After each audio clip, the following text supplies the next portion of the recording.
Okay, hello everyone. Today I have for the first time a guest who we never met before. However, you know that I follow my intuition and I trust what it says. So very recently, this is very new, very spontaneous connection. I came across Paulina, and Paulina is one of the very interesting astrologers and psychics, very different that I ever came across. And I felt this in my spirit, this urge to contact her and to ask her to have a conversation with her. And she agreed. So we are here, and I'm so happy that we can talk about things that everyone is interested in right now. And welcome, Paulina. Would you like to tell us about your, I don't know if work is the right word, about your mission, about your life passion in this Mhm. astrology? Is it Vedic astrology mainly that you are? Um, it's kind of a mix of psychic perception and astrology. So I just use Western astrology mainly as an anchor, but most of my information is channeled. So I'm mainly a channel, which means that I just talk or I just supply people information.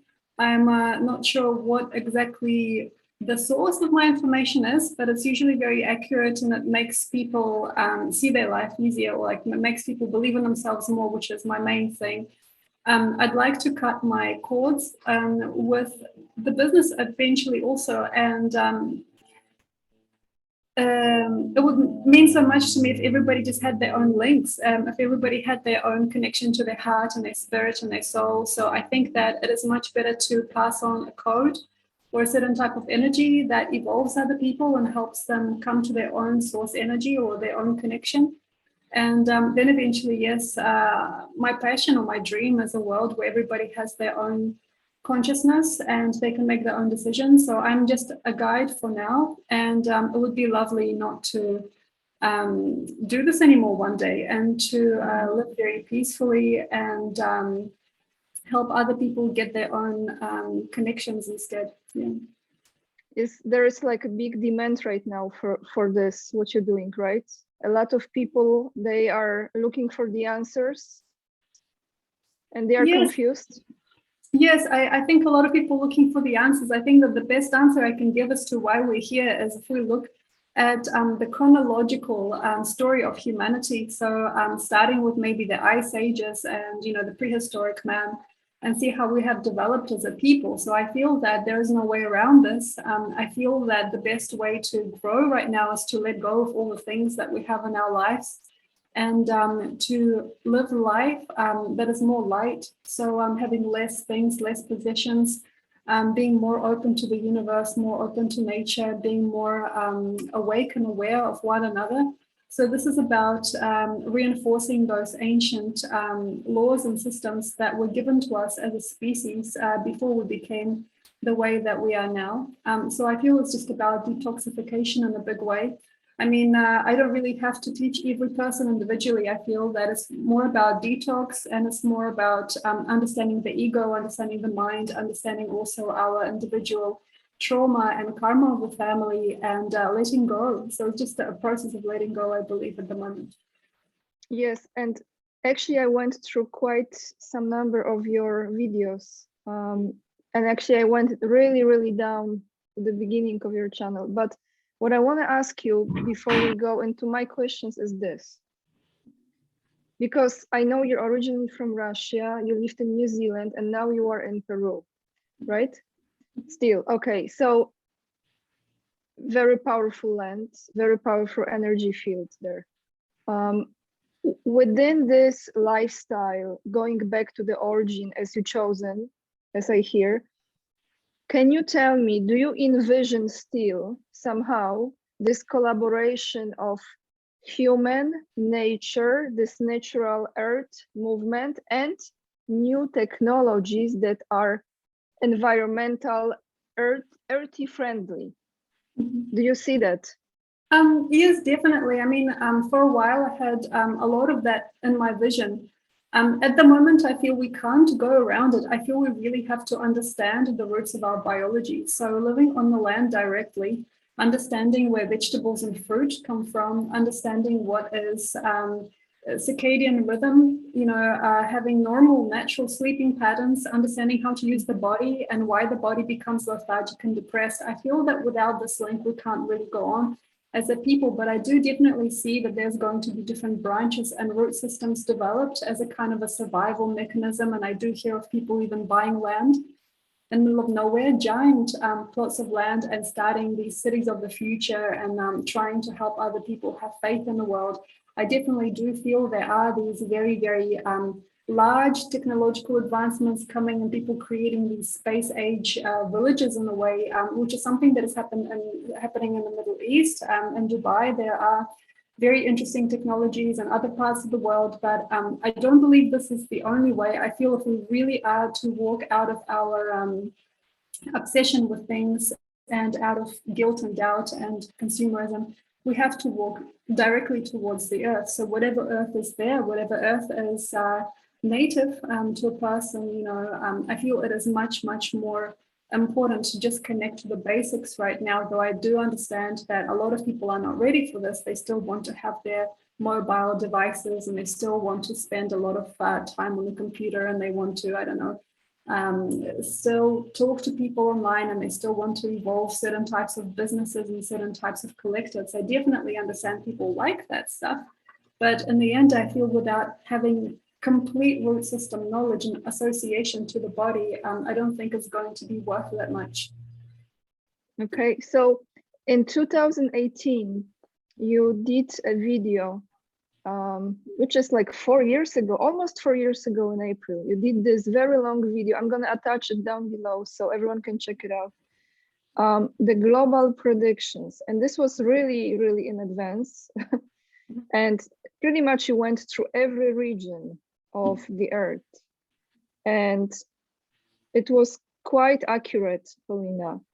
I want to ask you, do you see anything more now after those 4 years as far as the future of the maps that actually all are not accurate maps? But is there anything that has changed, or you see any shifts maybe that has happened that you didn't expect that will happen? I mean, yes, we have a certain type of closing. There is a grip that is closing upon humanity. So I don't want to say the words directly, but it's about the jab. Yes, correct. Yes, yes. People having maybe less and less rights or little hope in the world, which is all part of it. But on the other hand, a lot of people are growing and they're connecting to new visions and new cultures. I feel there's also people that are able to metabolize any kind of hormonal damage or any kind of DNA damage. There's lots of people that are growing past and beyond. And yes, for a lot of the young ones, there is going to be a new mechanism developed physiologically that can combat this. With costs as well, I feel this is going to be very, very difficult to talk about later. I think that there's going to be this interesting kind of lull between now and 2026 of incredible need to say something and also passivity. So I think some people are going to be very lazy and passive, and some people are going to be very, very angry. I definitely see a crash of the global market at least once. So I'm definitely feeling that, there is a possibility of eventually in about 2028, 29, money not existing anymore, there being completely different systems. So I'm feeling like maybe in 2024, there's going to be quite a big rebalancing needed. I don't think that the dollar is going to be very strong. It would be nice to invest our money. I think a lot of people can do much better investing their money in property somewhere very far away from the city. I also don't believe that a lot of people are going to do that well with Bitcoin and everything like that. So cryptocurrency, I think, is going to become one of those global nightmares eventually. And I think it's going to be very, very careful timing that we need, when we withdraw our funds. if we ever play with that market, there's going to be not a lot given to us eventually. So I feel a lot of those helpers in the world, helping hands, you know, like, for example, government giving subsidies, you know, people helping each other, organizations that are claiming to be very, very conscious. I think there's going to be a big pulling out. Even the church is going to stop giving so much and caring so much. There's going to be a lot of the helping hands just basically gone. So there's not going to be that much to lean on unless you know yourself very well. So this is just about, it depends. Everybody's got their own wheels. I feel there's going to be very, very many different ways that people can invest their money and time in electronics and electronic devices and, you know, different games that are not actually here. They are from another realm. Yes, another dimension, correct. Yes. Another How dimension. do you see the future of church, Paulina? Church, interesting thing. I feel that the global system is falling apart because in parts, much of the church is funded by us, you know, it's funded by money. Should money Correct. ever not have enough consciousness or enough esteem, should money fall, there's not going to be that much going on there. I'm also feeling that a lot of people are losing faith in the church, or they are losing faith in one another. There's going to be, I think, quite a big corruption, you know, uncovered. So we're going to find out more about, you know, the royal families and, you know, the people in the church, you know, suddenly having the biggest horns in the world, which is something that I think not a lot of people are prepared for. But there are going to be better ways of understanding one another. So this is just about people, very amazing people coming out and just saying, hey, I just want to be friends, or like, how about we just get to know each other? So there's this new vibe happening where people just want to shake a hand. They want to get to know each other. They want to see who's around. And they know now that there is not actually a lot of stability where they once had it. So, you know, the university degree is not worth a lot. You know, I bought this apartment that I'm paying for my entire life, and I don't know where my paycheck is coming from. So people have already experienced that in some parts of the world. For example, in Venezuela, you know, also parts of Russia, people already know what that feels like. But now it's going to be the Western world and the cream of the crop. So where people didn't even hear that happened, you know, they probably still live very good. I feel by 2026 is going to be quite a big change in the markets and systems and everything. And all of those things they bought, all those things they invested in will start to plummet. In terms of buying gold and precious stones and items, I think a lot of people can do that, but there's going to be very little people maybe eventually also like, it's going to eventually not be as universal as it is right now. I mean, how you invest your money, how you invest into your life, into your goods. I mean, it's a very tipsy-turvy little world, like at the moment. And by 2026 is going to be very curvy, like how people try to stash their assets, or how people try to invest, or like where is the treasure? Or exit this concept. This concept completely, because what you're describing, as I feel it, is this energy that is the intention of, let's call it the dark side. Okay, this is the energy of the dark side, the globalism and all of this, what they are trying to. However, there is always like a flip side, right? So do you feel that that contrast will get stronger and stronger, and then to the point that ultimately this is the great awakening, isn't it? Like the further we go, the faster the energy is moving, right? So the awareness and the consciousness is also on a different level of understanding and experiencing and knowing, even deeper knowing. So that old structures are actually getting smaller and smaller, like it cannot hold on this concept anymore. You know what I'm trying to say? Yeah. So the overall outcome from that, what is that? What do you see is overall gift and outcome? So I'm definitely seeing large conglomerates of people. So the whole cities of the future thing, yes, I definitely see it. So like schools and universities, so people living by different laws, you know, there are, you know, these kind of towns already built. I think there is Oroville or something like that in Oroville. I'm not sure what the name is, but There is a place like that in India, and a couple of other places. So people have tried to create cities and towns with certain structures. I don't think this really works, but it kind of reminds me of the backpackers, you know, like where people volunteer a little bit of time and they get to sleep in a room. I don't really feel that is where a lot of us really want to live. Also, you know, with the communist era, for example, in Russia, after the higher classes were basically killed off or shooed away, there were giant castles and castles like large mansions, and people would all have a room. So they became slums very fast. I think that's going to start to happen in places like United States, you know, where like, for example, New York City, the rent is incredibly phenomenally high, and now we're going to have to somehow share, and people are not going to be able to afford that much. So there's definitely that kind of crisis happening. But there are also people, I mean, this has been a movement around the world trying to walk out of the cities. And it's hard because we got used to our, you know, packaged foods and our universities. We got used to a certain way of presenting ourselves. We got used to a certain type of religious or social value. So that's been happening already.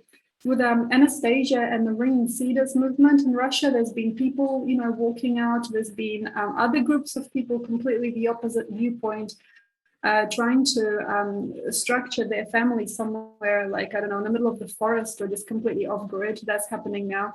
But I'm not quite sure as to what that's going to bring. So there's definitely a need for this deluge of people trying to not live in the cities, but like, what is the countryside going to become? So what is the forest going to become? I am not sure about that. So maybe there is a necessary evil in having these like really sad structures in the towns and cities. I mean, I would get in there early and just find a piece of land and live quietly somewhere out of the city.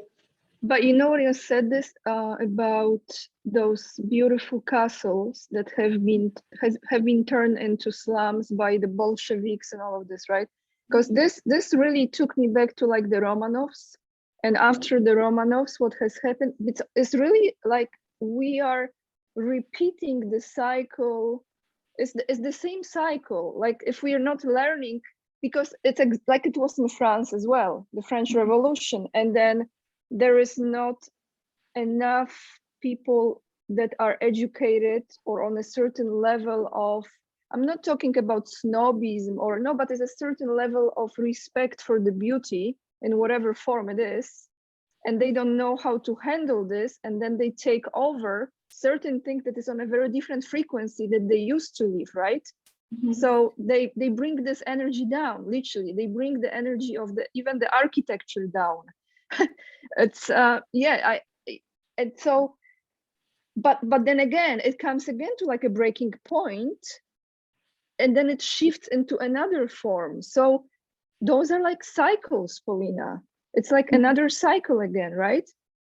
I mean, yes, if you see what they've done in the communist world, I mean, they basically employed all these people to do all this work. And that was one of the reasons why it was semi-controlled. So they had the 5-year plan, and they had the board, and they had the important people, and, you know, they would try like the colhos, you know, like, and they tried to make everybody work and have some kind of similar mind.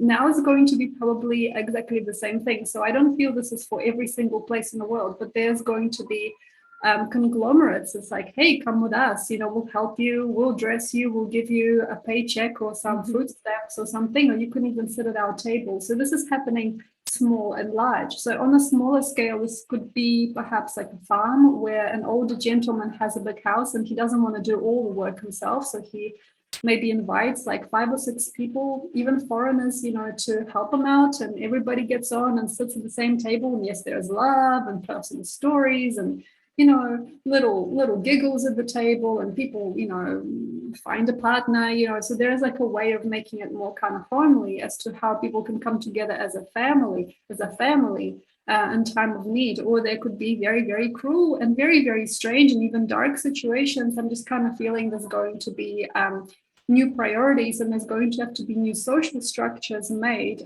to be able to match those priorities, and also to somehow house and look after and take care of so many people should the financial system be at a complete crash. So now with this, you just said which we or clearly know is not going to be the same way all around the world, right? Okay, so is there a certain, you feel like a certain part of the world, or even in Europe, certain parts of the Europe, or any place in the world that will have less of that implemented? Yes, of course. So that's the nations which are much closer to the ground. So, for example, in Russia, there are still people with the dacha, so they can kind of go back to the dacha, even though the dacha is going to probably be controlled or surveilled, or there's going to be not that much freedom there. But there is like a way to move. Like, for example, in Peru, people live in the jungle. You know, they just grab some, I don't know, bananas or some pineapples off the plant, and then they eat that, or they go to the river and they fish, or they have people that they know that can exchange products with them. So it depends. Like here in Peru, it's not going to be that easy, but there are ways to live here still. There are going to be ways to live, and India is going to be not easy, but you see, it hasn't ever been easy. Like they had a hard time for such a long time, so it's not going to be such a contrast as it would be for the United States, for example, or parts of Europe. So I feel there's going to be a big contrast for people that have become very sedated by modern technologies, and they want everything automated. They push a button and the garage door lifts up. You know, they want everything like in the movies. I think that people that are run by media, people that are run by wealth, and also ephemeral wealth, you know, so like digital money and everything like that, there's going to be a hardness there, you know, so we're going to have to understand what it's like living without some things that we have become obsessed about. But then there's going to be also the incredible wealth. I feel there's going to be an incredible separation of the upper classes. So there's going to be people, of course, that are incredibly rich, like flying in cars all over and doing whatever they like and having their martini on tap. Definitely there's going to be that as well, but it's not going to be me, that's for sure. Like I think it's not going to be most of us. So I suppose the question is, how do you portray life for yourself? What is the important part of living here and being here, beyond, you know, economics and wealth and, you know, the glory of luxury and everything like that? It depends on how you think and feel as well. I think it depends on you, basically. That's how it feels. True. And you mentioned in that prediction video, those 4 years ago you did, that there is a shift in the power in the world. So United States is in a way not going to continue to be this number one. That's what I understood from those predictions. And I don't know if you remember, because you actually highlighted the Middle East very much in that. How do you see that shift? Because this fight for the power has been going on for ages, clearly, and it has been moving throughout the history, right? We know that. Where do you see this power is heading next? To me, China looks really good. China and parts of the developing world. I think China is one of the beauties of the next era. I feel it has been prepared for a long time. They have been investing their time and they've been invested in. I feel it's a very, very interesting conglomerate of people that support its lifestyle and way of life. So that's a machine. It's just a mechanical force. So that's going to be always all right. Just because people are also quite happy with the bare minimum. So in a way, they have done wonders in a way, because of how people's minds and how the collective works. It's really completely different consciousness, emotions, you know, thoughts, mental states, everything. It doesn't exist on the same vibrational reality. It's completely differently wired. As a being, like as a grand being. So I think it's definitely going to survive for almost anything that we've got coming for us. And then, or through us, Russia's going to, I feel, have a golden age. So like there's going to be a lot of Eastern Europe that is going to awaken and have everything at once. I feel eventually it's going to become much better and much easier, but then it's going to have crashes, and then it's going to have raises and crashes, but it is going to come up again. May I interfere here, Paulina? Because I'm actually currently in Poland at this moment.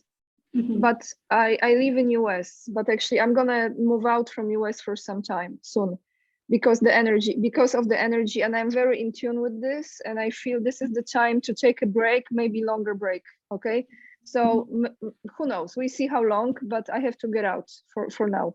My question is, I feel myself that actually Poland, in spite of, this is Polish mentality, I don't know if Russian people have the same, they like to complain a lot, especially older generation. The younger is a little different, okay, it's different, but this complaining is like too much.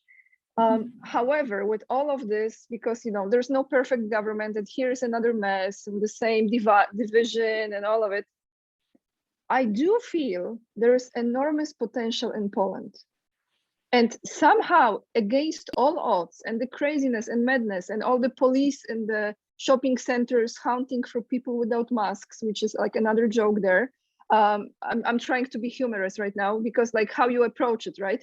So I look at this and I'm like, in spite all of it, I feel actually I'm more safe here than in US, even though they are trying to create this war with Ukraine and this and Russia is attacking. And, there have been so many immigrants here in Poland, especially from Ukraine and Belarus. And they are really lovely, sweet, very, very nice, good-hearted, educated, hardworking people. And they just came to Poland to, to survive, to have better life. And there is this mingling right now of those energies. So I know it's like a long intro, but my question is to you, how do you feel, especially you have in your soul that, you were born in Russia, right? So there is some part of this in your soul. How do you feel that region of the world overall in the next decade, let's say? I mean, to me, it looks like people have their heart in the right place. I mean, if we look at Polish culture and what is at the heart and how lovely people are and how smiley they are. So there is like a loveliness, there is like a hunger for curiosity, there is a big smile, there is a smiling center. So people are very, very maybe local in how they approach life. So not many people see too far out. So there's not enough in the eyes, but there's more in the smile. This because of how the weather connects to the individual there. But there's going to be, I feel, always kind of marginal ways. I mean, that part of the ocean. So if we go towards Gdansk, like if we look at the ocean, Baltic coast, it's a little shadow up there. So I feel there is like a very hard sort of a seismic energy. So not far from Poland, if we go a little bit northwest of Poland, up in the Baltic, there is like seismic activity. So there is like a little bit of a strangeness in the actual atmosphere of the space. So it's never going to be fully that happy, joyful place. But oh my gosh, people try. This is why I really loved Poland when I visited. People really try to be happy. Like people want to be happy. They want to enjoy, and I feel there is like a new generation growing that is just saying yes to everything. It's like, sure, yes, yes, yes, yes, this is good. So I'm feeling that there's going to be a revival, but there's also a marginality. So because of the seismic activity in the ocean and the sea, there is like a marginal energy. So we can't really fully count on that region to be completely fulfilled, strong and rock solid. Like we have in Western Europe. So like in Germany and other places, there's like a rock solid feeling that can be made because of the landscape and how the energy travels. Okay. Poland is always going to be a little bit to the side. It's also, I feel, always going to be dependent on other things. So this could be that it is controlled by a bank that is in Switzerland, or it is controlled by somebody else or some other force, or it has contracts with other places over there. So for that reason, I feel that it's always going to be a little bit to the side. So this was always Polish way, Paulina, of surviving. It's like we had to be smart, like this big hand is over and we had to be smart and go like between the fingers, kind of. This was like I grew up in communism, so I remember very well, the situation, how it was. Very well, and people went through it and we are still here, so how you see United Kingdom, because this is a very interesting land right now with all of this, what's happening. Okay, United Kingdom for me is one of the most magical places. I feel it's a very, very unique place in terms of how its spirituality is structured, how the language is structured, also its way of leaving things behind and moving on and still staying as a group. So it's incredibly conformist. It's one of the most conforming energies. And if we look also at the way that it has guided development of its colonies, they're very, very conformed and they want to stick together. So it has a certain type of blueprint to it. I think they will always be okay, even if there's pollution, even if it is just very unsightly, they will still have their manicured gardens and they will still have to hold on. So somehow I feel the British spirit is second to none in terms of surviving things. Also, if we look at the natural world, for example, mold and fungus, you know, how they form like their cells together and they kind of don't move and they try to conform to one another. Similar to, in a way, this is not disrespect, this is just like how different organisms work. British society is much like that. So it's going to survive probably way beyond I can even predict. Like, so I feel it's going to survive and survive and survive and survive. But there is something going on there next. I feel there's definitely, maybe somebody might bring in some kind of software or microchip. So they want to continue having kind of control over the place. And it's not just control. I feel it's incredible pressure coming from the higher ups, as they say, and they want it to be stuck in a certain way. So there's a deformity to the society in the UK that can happen. Yeah, so I feel that there is something or somebody with a boot. It's almost like having a boot over the country, like somebody stepping on people. And what I can also say is that there's not going to be that much respect given to the citizen. So like there are places where citizens are citizens. For example, here I am in a country like this. So in Peru, sure, you're just a guy with, I don't know, like a sack of potatoes and you're walking down the street, all good, just keep walking. Like nobody cares, like nobody's going to stop anybody. Nobody's going to tell anybody off, even if there is a fight that breaks up. Nobody really cares. So people are respected enough to be able to live and feel like they've got their rights. I don't think that's ever going to happen in the UK at this point. I think everybody's going to be kind of like in a little drawer. And there's going to be many questions asked. It's interesting you said this. You know why? Because I was thinking, actually, I was thinking to move to UK for some time. Mm-hmm. But it looks like you see this compliance and density.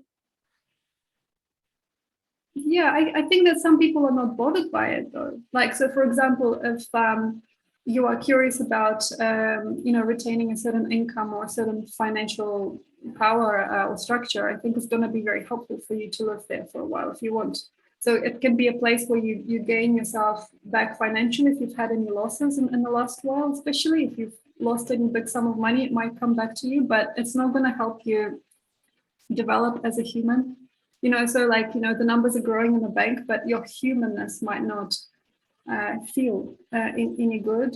So I suppose the question is what you want to manifest. I think that for some people, certain places in the world are really great for like 1 or 2 years, but then you got to like think about what you really want to do as a soul. So yeah. How you see France? Because to me, for some reason, I feel this enormous connection between France and England. There is like a lineage there, like something is so strong. And when I always think France, then it takes me to England and the other way. Maybe it's my past lives, okay? But how is, especially south of France or north of France for me too, how you see France, Paulina? Because it's a very spiritual land, isn't it? It is incredible. And if we look at how it's been affected by the global motions of different ethnicities and people throughout the world for thousands of years, it would be very, very interesting to actually look at the exact mix of bloods in France and what has made the French language and also French music, how it's been influenced by Arabic music, for example. It's a really curious place. It has everything. It is a world of its own. I think that France is kind of like, if you can imagine a dish full of water and paint, like, and you're kind of like doing this and it makes different sort of cycles. It makes very organic patterns. I feel that France is not going to be bad. I feel even in crisis, even with some very hardcore things, they always kind of make it beautiful. So if you're looking at a person who's been through a lot, the French way of life is, I feel, always going to be curiosity. It's a hidden inward curiosity. So it looks gloomy on the outside, but it's very, very fresh and alive inside. It's a very interesting genetic pool they have there. They're not going to be that bad. But the thing is, anybody who lives in France for a long time, I think they just stopped caring so much. Like, you know, like they complain, they complain, but like in a way it's part of the art. Like they don't let it fester inside. Maybe they don't let it be what it is for other people. Like there are some people that feel very, very disheartened and very, very lost, but even disheartenment and loss in French land, it makes itself into art. So I feel that it is going to somehow speak to us in a different way. I mean, the way that the mind thinks, you know, in that specific part of the earth, the way that people imagine, the way that people come to decisions is very unique. So I don't think there's going to be any kind of grand technological thing. I think there's going to be people, you know, making robots and crazy things. Yeah, but like it's not going to be really usable. Like it's not like France makes the best way to like, I don't know, like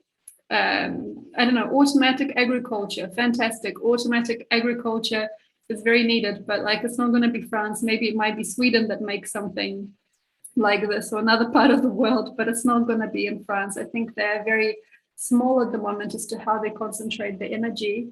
If you like, I mean, there's a lot to learn about the human spirit from France, but I'm not sure as to how you would live there. Like, you know, if you really want to live and thrive, there are places to go. I mean, there is the road. I mean, there is the, you know, the beautiful car, and driving a car down the road, that's beautiful, but there is no real consciousness there. So everything has already been mulled and kind of manipulated. So all the forest, you know, every centimeter of earth is already marked out. So like we can't really just go have fun there, but it is very interesting. I mean, it doesn't develop us any longer as humans because it's too, how can I say, it's too processed. Like it's being processed. Every inch of earth is processed. I can literally see this when you're describing, because each time I went there, I felt like I was connecting to the past. Mm-hmm. I was connecting to the past spirit, like that lingers there, still there. That I totally understand what you're saying right now. Very, very interesting observation about this. Yeah, like the history was like a collage. It's such a collage right now.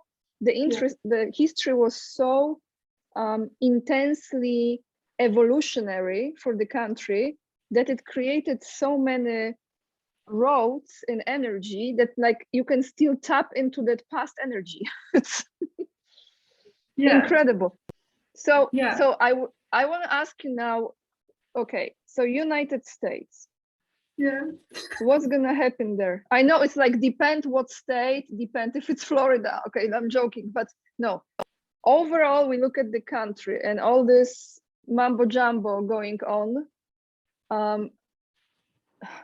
So what's gonna happen? Are we bringing this together? Are we splitting this? Are we having two different people in power? What's happening? Okay, so this is a little bit hard for me to talk about because I don't want to like accidentally push anybody or pull anybody down, you know. There is a very, very interesting thing that's happening. I think that we are getting oversaturated as a people with media. So we don't like the American media because we now have a taste for something else. So global taste has gone for America. So previously we loved like anything American movies, clothes, jeans, anything. We would just, oh my gosh, and it became a huge product. So everything from the burgers to the way that people dress to like the way that people were cast in movies and the different facial features that people loved. Everybody that talks American, thought American, felt American was a star. So in the 80s and 90s, we had a peak of that. Like we just wanted to be an American girl or boy. So I mean, here we have a space that has become a product. So this is mainly the reason I feel that it's going to fall apart very, very badly because it just became a product. So it didn't really have any infrastructure anymore. So I mean, we have an American spirit and all of that as well. But I mean, we got lost with that. It didn't really kind of eventuate into anything. Also, they couldn't really cover up history, and we have a lot of question marks. What happened also with the slaves, with the African Americans? What the hell happened there, and why is it still going on? So why there is still racism and all of these different cultures that are pushing and pulling the place. Everything is extra aggressive over there sometimes, you know. So it's not just people living together, it's like different groups and different hoods, you know. So you got the neighborhood of you know, the Jewish neighborhood, and then you got like the Polish neighborhood or something. Like, people are not all conscious, I think, of it. Australia has become kind of the same. There is like a separatist aspect of it. There is judgment, there is, I suppose, drugs, addiction to anything. So we have a rotten core, and the roots don't really work. Also, we have no faith and no trust, because also America's gone and caused conflict around the world and hasn't actually really had a war of its own for a long time. So what we want to do maybe here is not participate. This is a natural thing to do, is not wanting to participate. A lot of people are walking away from also Facebook, advertising, any kind of brands, you know. Also, we are becoming kind of in distaste of brands. So before, like in the 1980s, we loved like Nike, Reebok, anything. And now it's just like, we don't really understand, like we don't understand it. We hear it, but we don't feel it. So there's going to be a way that the world wants other things. But America has become such a puppet in the game, and it's not even they that have done it. It is other forces. It's like, yes, correct.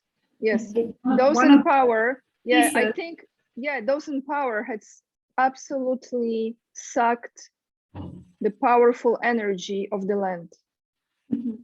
Yeah. Of the land, yeah, and the potential of the land and the potential of the people. Yes.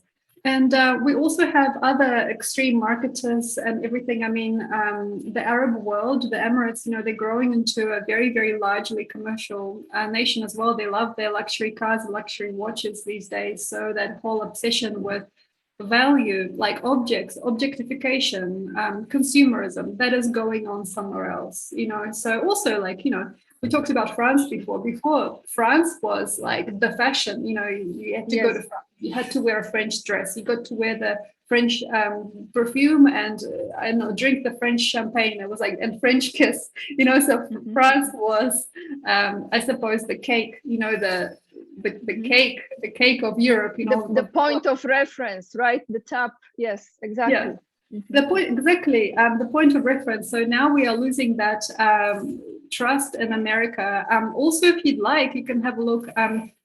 We love different faces now. So like, if you actually also, this is quite crazy. The world is starting to kind of develop a new way of perceiving beauty. So we're seeing Arabic faces coming in. So the Arabic eyebrows, Arabic lips, you know, the beauty industry is crazy. Maybe this is like unconscious, but we just love the Arab world. Also like Arab music, making it into pop songs and everything like that. R&B is potentially partially Arabic, you know, if we listen to the motifs, you know. So there's like this completely different feeling coming in. Also, it's very popular, you know, like to go somewhere where there's palm trees and the sun, you know, and be with this kind of mulatto beauty, you know. So there's like a very interesting way that commercialism has gone away from, you know, Britney Spears and a cowboy hat and the cowboy boots, you know, and a pink top, you know, to this kind of Arabic, kind of untouchable, almost wild,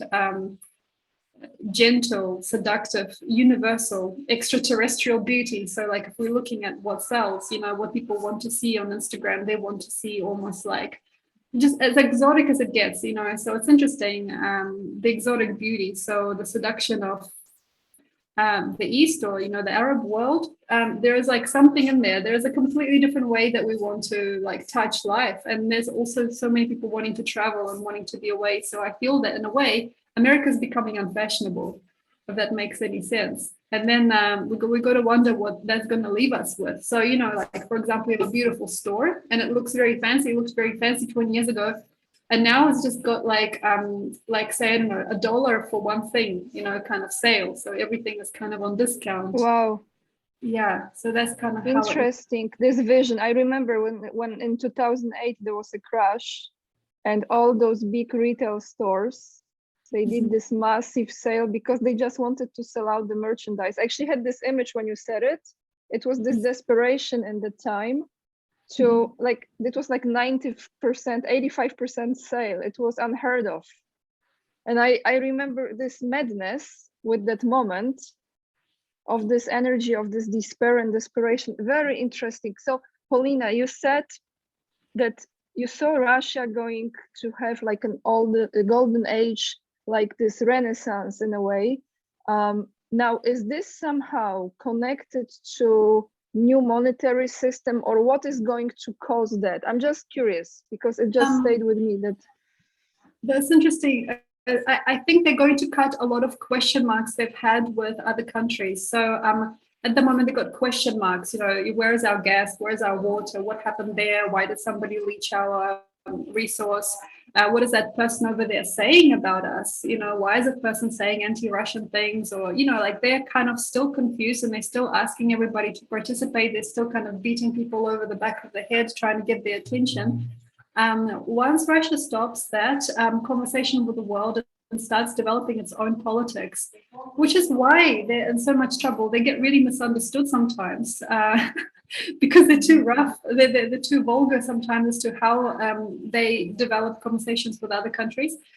They might start to develop their own system. So this could be, I mean, this is very dry, but, you know, there's a lot of computer mind in Russia. So like we really take things to the limit. So, you know, the computerized age, IT technologies, everything like that. So to me, it looks like it starts there. So there's like a guy, I'm seeing like a nerd, like a complete nerd, never leaves the house, you know, like looking around in this kind of system and then finding ways to unblock and block, you know. So there is a way that the commercial world kind of stays the same. I think they don't really want to touch any of it because at the core of Russian politics, they don't understand it. They don't really understand commodity. They don't understand because it's been a function-based country for most of its life. I mean, only the last 300 or 400 years it's become commodifiable and commodity seeking. I mean, before it wasn't really that interested in anything. I mean, like Peter the Great, I mean, you know, created St. Petersburg, but before that, we were just basically like nuns and popes, like walking around. I don't know, like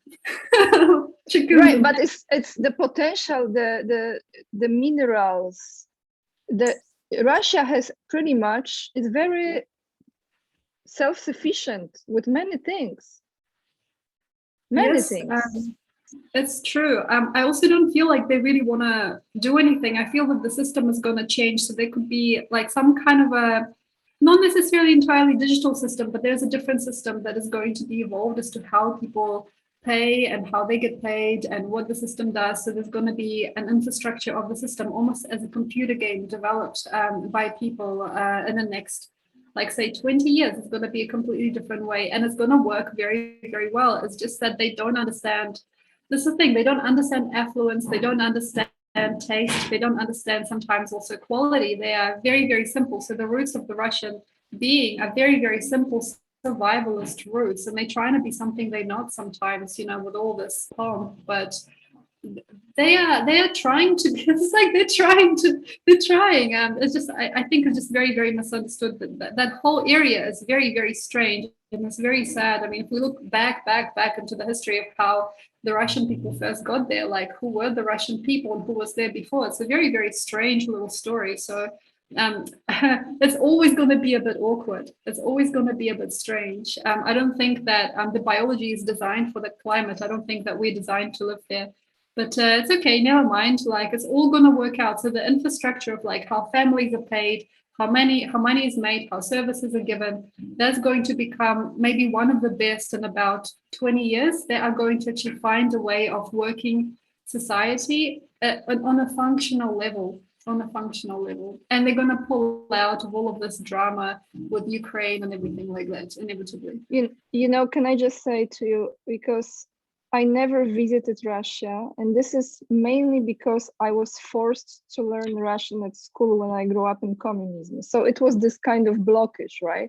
And now I feel like I'm getting ready to explore. And actually in my hometown, I'm in Szczecin, it was Germantown, but 2 or 3 empresses were born, and one of them was Catherine the Great. How interesting, right? So there is the house of where she was born and lived. And so I feel like, so like Russia, something there. But what I think is what I always associate with Russian people, besides that they are very passionate, they say it like it is, okay, sometimes very strongly, but they feel. And I think now, if not the most important thing, to feel, I don't know what else is, like we have to feel things. If we don't feel it, we already gone as humanity. Like they have hearts, and that passion comes from the heart, in my opinion.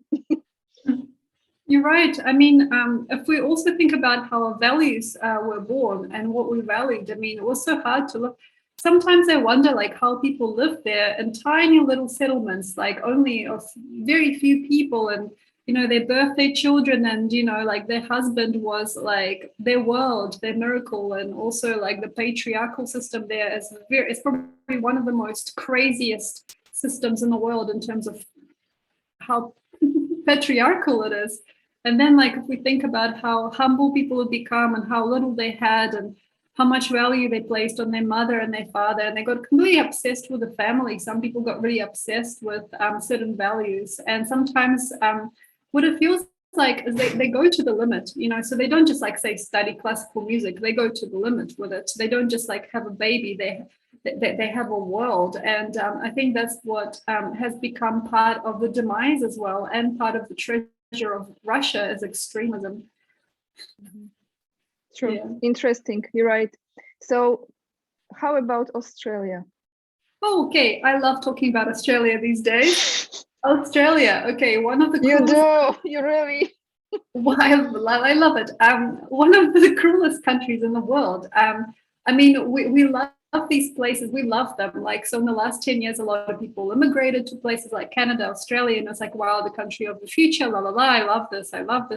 I can kind of fit in, and there's lots of different ethnicities, and I can kind of look like I'm organic here. No, you can't, because it's very cursed and it's rock solid. So the previous people, I mean, if you can imagine, because of their lifestyle, the Aborigines, they have lived almost entirely in what they call the dream time. So they were dreamers. That means everybody was kind of half asleep in a way, but in a very beautiful way. So they have a very, very highly social spirituality. So it's almost like everybody is walking the astral realms. Like almost everybody talks to God directly. So this is a very, very old and ancient territory. And this is probably one of the oldest populated places in the world where people haven't changed that much. And then basically the settlers came and they took out everybody. They basically killed everybody, almost everybody, and they kind of pushed the people of Australia into the center, into the desert. So there are settlements and colonies and things, but they're not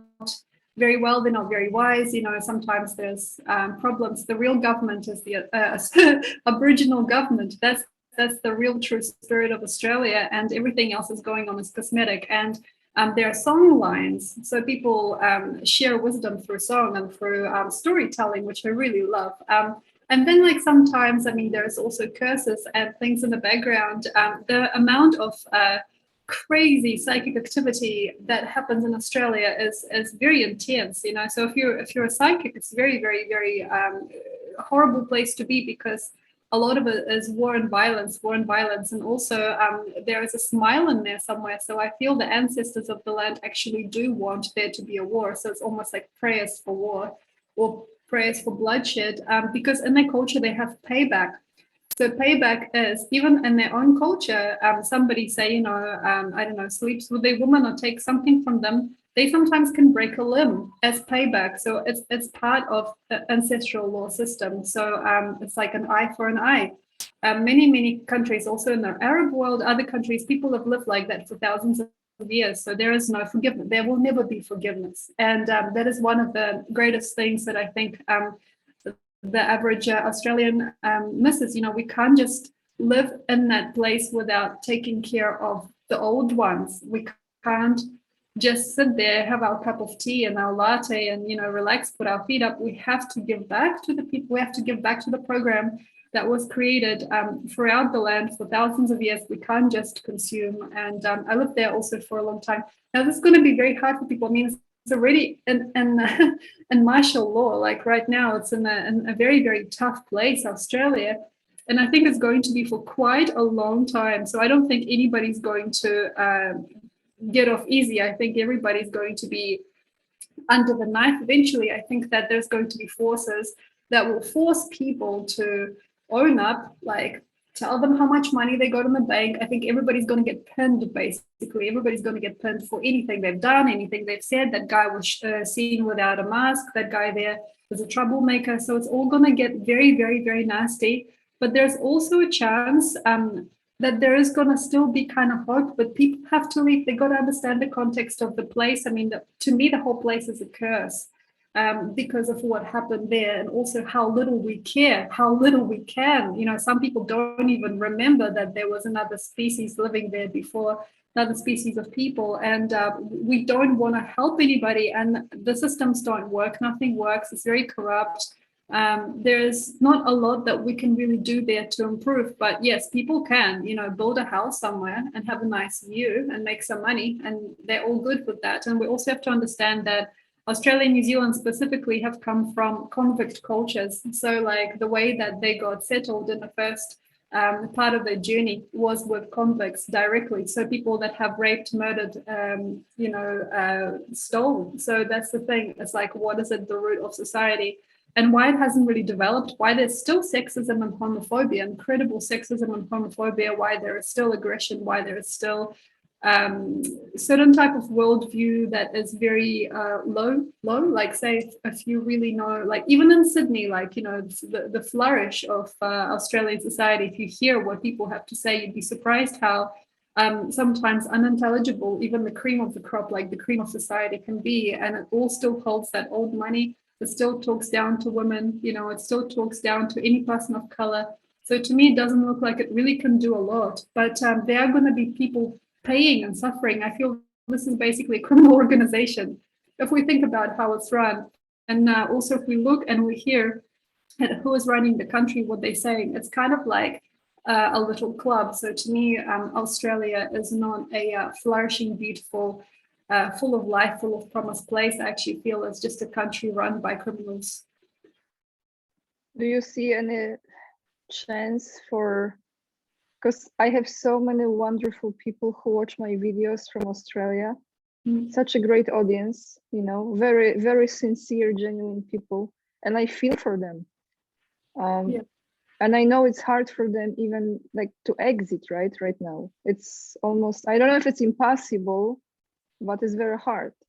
So is there a certain time frame or like can you, how do you see this? Is this like a few more years or? I mean, to me, it doesn't look like it has any particular peaks. I just feel it's always going to be slightly distorted. So to me, it just looks like it's kind of a little weird.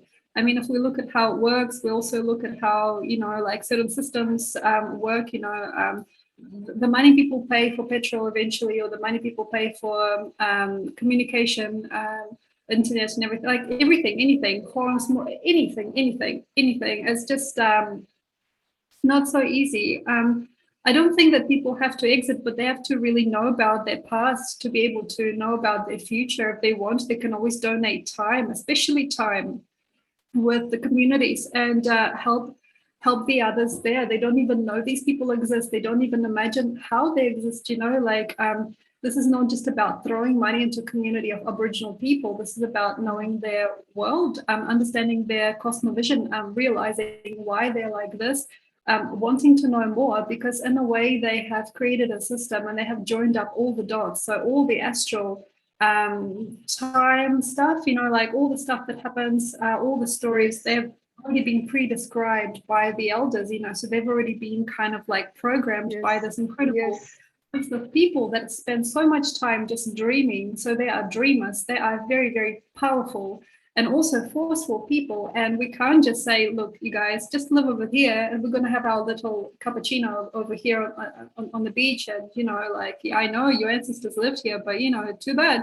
We can't, it's so fresh as well. It's like 200-300 years. We can't just like put it away. I mean, this is like 200-300 years is nothing in comparison to the thousands of years that these people have walked, programmed, idealized, thought, felt, dreamt, and they're very powerful. You know, like these people are powerful shamans, and also like in the middle of the desert. I'm not kidding you. Also, the hospitals sometimes employ shamans, you know, Aboriginal shamans that come in, and they can do sometimes things with people that cannot be done otherwise, you know. So there's a very strong link to the earth and to also the realms unseen. I mean, I can't say it any other way. I mean, we are dealing with basically a collective that was run on magic, on magic, and they have really worked it out. They've really got it. They're really, these guys have got it, and that's the thing is, it's not appropriate, you know, to judge as well. And I do understand it's really hard for people with many generations, like I don't know, 3 or 4 generations, you know, living there, but we have to understand how to help. If we can't help the Aboriginal people, what can we do? Maybe we can plant a forest. Maybe we can clean up a river, cleaning up the environment. That would be great. I mean, the Great Barrier Reef, all of that stuff is getting really confuzzled. Like people are, you know, using it for oil, like fracking, like all of the stuff. Like they're really confusing things going on, like with the environment. Also, I've read stuff. They had like atomic experiments in parts of Australia, like in Adelaide and stuff. Like there's just some really intense stuff that can be fixed. You know, if we got together in groups and we started cleaning, you know, like cleaning the forest, cleaning the beach, you know, making sure that things are okay, and then eventually maybe try to make room for. I don't know how to but making a space for the Aboriginal person to be on media without, you know, feeling like they just got a handout. Okay. Yeah. This is powerful. This is very powerful. This really crazy stuff. I mean, like, you know, imagining like an Aboriginal person on TV without having to be a commodity. Like there is like a Aboriginal neighbor like comes to your house and you make them a cup of tea. Why not? You know, but that's the thing. It probably will never happen this way. And also from their end, they probably would never really fully be able to trust and feel good about. They will never feel good about what happened. I mean, imagine like just your whole family, like your whole village cut out, like just disappears, like in 4 or 5 days, you know, like the whole community is like burned down, people booted off the cliff, like, you know, like it's crazy. Like they wouldn't even, that's the thing, they actually push them off cliffs just not to waste bullets. I mean, like this is a huge, this is one of just, it's truly unbelievable amount of healing that, and I don't know the process of this healing, how this will unfold, because this is so multi-layered. I think that the first stage is admitting, you know, what has been done and not hiding it, and not just, you know, like making it all creamy and beautiful and sparkly, and not seeing the actual insides of what we are sitting on, you know, and how it's grown. And that goes for a lot of countries in the world. Just, you know, there's probably violence and extremes in many countries in the world, not just, you know, America, New Zealand, Australia, you know, probably a lot more than that. And yes, it's the same energy, right, Paulina? It's just represented by different people. It's the same kind of energy. It's just differently expressed. It kind of, the thing is, you see, like the system of control. I mean, who was in control? Like, you know, like, so this is where your question about the churches, you know, like, so who was in control of, say, the Spaniards, you know, that went and conquered most of South America, Middle America, and who was, you know, in power of the people that, you know, made America, Australia, New Zealand into what they are, the British Empire, and who was the British Empire was under Roman rule for a little bit.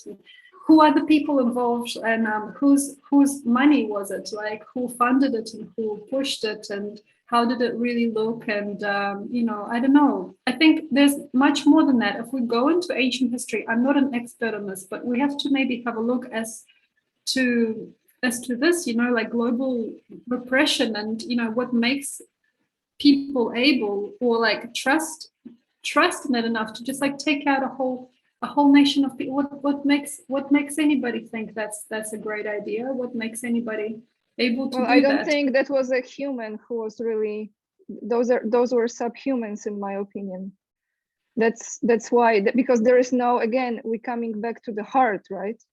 If we go back to the heart, and this is not the operation, activity, any form of decision making that's coming from the heart, because they are deprived of the higher emotions as humans that we have, because we do have compassion, right? We do have I think within every human there is this final stage, this point when you can still see, even in the most evil person, you can still see this spark of God and this goodness.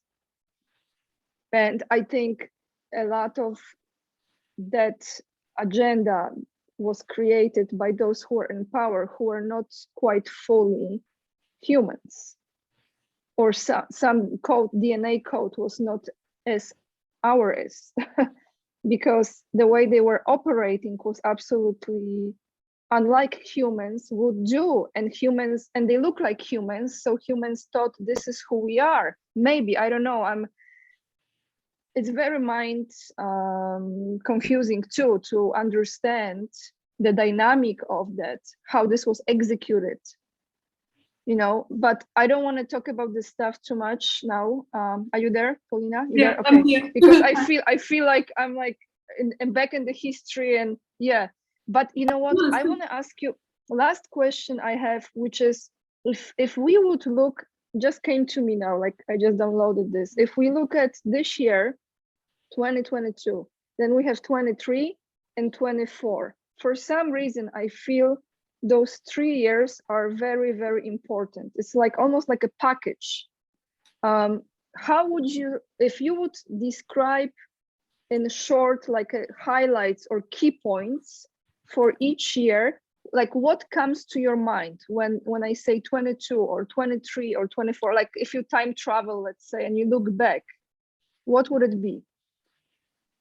Okay, so I'm going to tell you a little bit about this through the Chinese zodiac, because it's easier. So, I mean, always with a pinch of salt, this is not that interesting. So we have tiger, rabbit, and dragon. So 22 is tiger, 23 is rabbit, and then we go 24 dragon. So you see what happens. So I'm going to tell you a little bit what happened in ox. So 21 was about being full, about having enough or having significance, so understanding the root system a little bit.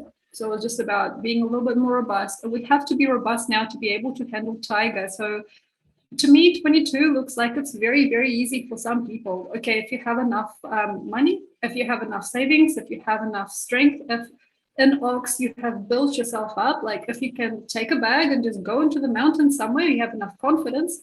If you have good people, if your family is working well, if you have a good enough root system, if you are backed up universally, if you feel like you're right, if you feel correct, it's going to be very easy to fight this fight. And then for some people, it's going to be very hard. So right now, weakness is very much seen. So in the last month or two, it would have come out like, nobody loves me. I'm worried about my health. I don't know where I fit in. If my job is going to be available to me in 5 or 6 years' time. I don't know where I'm from. I don't know if my mother respects me. So all of that lowliness that would have come out as a poison almost in 2021, in 2022 is going to be very, very ridiculous, so like having tears, having hypochondria, having envy, having sickness, having feelings that there's not enough. So weak people, weak links, also people that have cosmetic things, for example, cosmetic money, cosmetic beauty, cosmetic health, cosmetic lifestyles. It isn't going to be easy, because the thing is, we have to have enough brawn to move. So if you can imagine tiger here as kind of a martial artist, so all the muscles have to be together. We can still learn, we can still land on our butt, and it's not that bad. Sometimes we have years, okay, dragon year 2024, you can't make mistakes, can't afford to make mistakes. Everything is like crystal. It's like, if this falls, it will break. But at the moment, we have an incredible opportunity to make as many mistakes as we like, so we could say the wrong thing, we can walk into the wrong group of people, we can try things out and lose something and still get it back. So there is a respect for a person that is trying. And in terms of the global situation for this year and the next, which is Year of the Rabbit, we have to be very, very strong to be able to commute with people. And we've got to try. So we've got to move. Like, you know, if you look at a martial artist or like a dancer or capoeira artist, I mean, this is how it is. We got to move. We can't just sit there. I mean, we could have sat there through ox and rat because it was about gathering. Also, pig, ox, rat is kind of limited, but it gathers and it sort of eats its way through. It gets full. But now we can't afford to wait. So stagnation that was there since, seriously, 2019. Since 2019, we had a bit of stagnation and a bit of waiting time where we couldn't really afford to change anything. So all that preparation now in Tiger 2022 is incredibly important. So the person that's agile, the person that's slinky, the person whose body is like rubber is the one. That's the person. So if you can get through any door, so getting through things, getting past trouble, you know, also having very good intuition, zooming around, you know, driving out of a bad situation, you can feel it in the air. So it's like sometimes you can feel when there is like a natural disaster coming. So this is what Tiger is about. It's about having movement. If you want to, you can make it concise. So everything that you've sat on, so ox, gathering, rat, gathering, pig, you know, still, you know, kind of stagnant, pig, rat and ox were kind of stagnant, a little bit stiff. In that time, you probably already know you have gathered enough things that are universal, they can come with you. So also the nature of the human is to have just a little bag in the end. So if you want, you can always pack your bag full of whatever you really need, like your passport, your credit card, if you have a mobile device, just to be ready to be on the go. And this is also about stretching. So anytime you have, wonderful. Try to expand your mind, expand possibilities, because there's a lot of things that are going to be opening and closing. It's almost like there's like magical doors this and next year, and they're opening and they're closing. It's kind of, if you can imagine, there is no earth, there's only just like jelly, and then there's all these different things. Woo, it's very psychedelic. And then in rabbit, I think a lot of people get just locked down, smacked down, and smacked into the ground because rabbit needs a burrow. That's the thing. A rabbit, one of the most beautiful animals. Actually, I love rabbits. They go into the ground. They gotta hide. And sometimes people are gonna get locked down. So it's like I open the door and I see the snake outside, and then I close the door and I want to like still be in my burrow. So there's fear. So we have a lot of room to change. So 2022, we can stretch it like an elastic. And then 2023, we've got to know if we got ourselves into something, we've got to borrow, we can't really leave. Some people can't. And also some people have to run very fast. There's some very witty, very, very high flying, quick results in Rabbit 2023. Some people are going to be also kind of lying to themselves about something and then changing their life, you know. So there is like a little bit of a twisted way that rabbit can see the world sometimes. This is a weird thing. It's like, I'm fine, totally fine. Yes, I can make money this way. I can make money that way. So people that are stuck in a computer stuff are going to have a very hard time because we have a very, very tricky time. I feel trickster spirit comes 2023 in terms of computers, how money is made, what is God, what is good. I feel people are going to change it. They're like, yeah, I can be like in cryptocurrency land all my life. Or yeah, I can have friends online. I don't have to leave the house. So people get really kind of closed in. And this can make a very strange, like kind of mutated dragon later on. So we don't want to do this. Yes, there's a time to stop and wait and feel. And sometimes people can't move. And sometimes the mind goes crazy. So if you can imagine you're in a closed in space and you're just in there for like, say, a good 2 or 3 months, sometimes the mind goes crazy and then you sprint. So this is what 2023 is going to be like. I suggest in 2023, oh my gosh, people have to be wholesome. They got to really make sure they know their diet. And, you know, if they are stuck places, if they can't move, if they're limited with resources, they can't just freak out and think about like things in a complex way. Like they can't just make up, you know, digital systems of making money. Digital awareness is going to be very crazy. Something is closing in on us 2023, and people are going to mutate a little bit in here. So how to do it? Lots of herbs, Chinese medicine, fantastic idea. going to the bathroom, you know, like not letting things go crazy in here, cleansing the body, making sure the bowels are clean, walking around a lot, and still trying to hold that gentleness, which is the hardest thing, because one of the horriblest things that could happen by the end of 2023 as we go into Dragon. Dragon is the full transformation. This is like the full. This is the luckiest sign in the Chinese zodiac. The full transformed being. I mean, I think a lot of people are going to mutate first, which is sad to see. So in Rabbit, might get addiction. You know, might be obsession. You know, might be crazy things. So we have to make sure we don't go crazy in Rabbit. So that Dragon is full and fragile. Dragon is always going to be fragile. So 2024, this is very hard. Okay.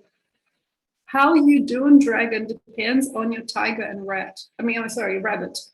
Tiger and rabbit. So if you have been agile enough and you got your muscles together in tiger and in rabbit, you were nice and clean and simple. You didn't get crazy. You were fine. Even if you got locked up, even if you were limited, you still did your thing. Dragon's going to be a phenomenal gift, but to me, I feel 2024 is going to be a little bit plastic. So it's kind of like, hey guys, we got this, everything's fine. But to me, it looks like it's not. So the system externally looks good, but inside it's hollow. So I'm seeing almost like a glass dragon. You know, if it ever hits the floor, it's going to be in shatter. So I think for a lot of us, yes, it is going to be a big emblem. I would stay away from nationalism. Anything high and mighty, you know, schools and universities, you know, the big game. I would actually really go into the private life of a dragon and sometimes imagine what is underground, like what is underground, because to me sometimes a dragon is just like a snake or a worm. It's like it's inside an ephemeral space, and it's also cosmic. I mean, here we have a space for shamanism and for really, really, really like a big psychosis. So I'm seeing psychosis in early stages hit rabbit and dragon becoming a very incredibly psychotic stuff. And then we got snake year in 2025. So like I'm feeling people are going to branch out, you know, like people are really going into astral space. Maybe there's going to be a boom of drugs. I feel that there's going to be a lot of people going to the shamanic grounds, trying to heal themselves through psychedelic drugs. And there's going to be also a very different way that people maybe sing or talk. Like there is a weird way that the mind kind of evolves during this particular year. So to me, it looks like there is something hidden and something strange. So on the outside, Dragon year to me looks like all good, everything's fine, everything's perfect, everything looks like glass, but inside it's fragile, or it's underneath, it's like in between, it's in the groves, you know, it's in the silence, you know, it's in the hidden links. And then that person who is the real alchemist is going to win everything. So come snake is going to become very obvious, and then horse, yeah. So like it's very, very mystical. 2024-25 is going to be a very, very interesting way to see a true spirit evolve, or just a veneer. It depends. You know, people choose veneer, and also some people choose the real hardcore, like shamanic, earthly path. Yes. Wow, Paulina, this was fantastic. I literally saw images when you were describing this. I saw like visions of what you were saying, like two different timelines for each sign. Like the rabbit you described, it was almost, because you were mentioning before, and this is in my own life thinking as well right now, which road I'm choosing. And I saw this rabbit. So there is one rabbit who is like this maniac, who is just running around like a crazy rabbit, okay? Like Duracell, you know, like Duracell, running around. And then, you know, like this one, like cannot stop. And then I saw the other rabbit who was just very smart, and he was building his own little household, like you said, somewhere in the land, in the country, wherever. And like he was creating his shelter. So then when the dragon came, he was actually strong and he was not maniac. And the maniac one was affected by the dragon. Wow. Yeah. Thank you. So this was so good. Thank you so much. It was really very, very precisely and powerfully explained This is interesting. Okay, so tell me now, what is the best way for people to connect with you? How actually you like to be contacted? You have YouTube channel, you have a lot of actually work, you have like books or series of the books I've noticed, right? Can you tell us what it is? What kind of work is that? Okay, so basically, because of the times, I'm laying low a little bit. I'm trying to help people more on a global overall level. So I'm starting to post videos about the world situation. So thank you very much for this inspiration and influence. Right now, for the private sessions, I do the same as I've always done, but I do definitely ask that people really figure out themselves as well, because I would like to give them the opportunity and the pleasure of knowing themselves. It's great to do astrology. It's really wonderful to look at people and do psychic reports and everything like that. I always do quite a lot for people. I write pages and pages and I help them in many ways, and I can answer almost any question. But I kind of feel there is a need for us all to be mature enough and to feel that spirit. But I definitely am open if people are in a very hard place. For example, healing from cancer, fully, like I'll be there for you. All of that really hardcore stuff. Also, if you like, anybody can come to Peru and see me in Peru. I can lead you to some shamanic medicines, but only if you're ready. So I think it's not just like a tourist trip. I think it's only for those people that are very, very open and significantly, I suppose, improved by their own self-work. I'd like to keep on helping people overall, but I do definitely do private sessions as well. It's just sometimes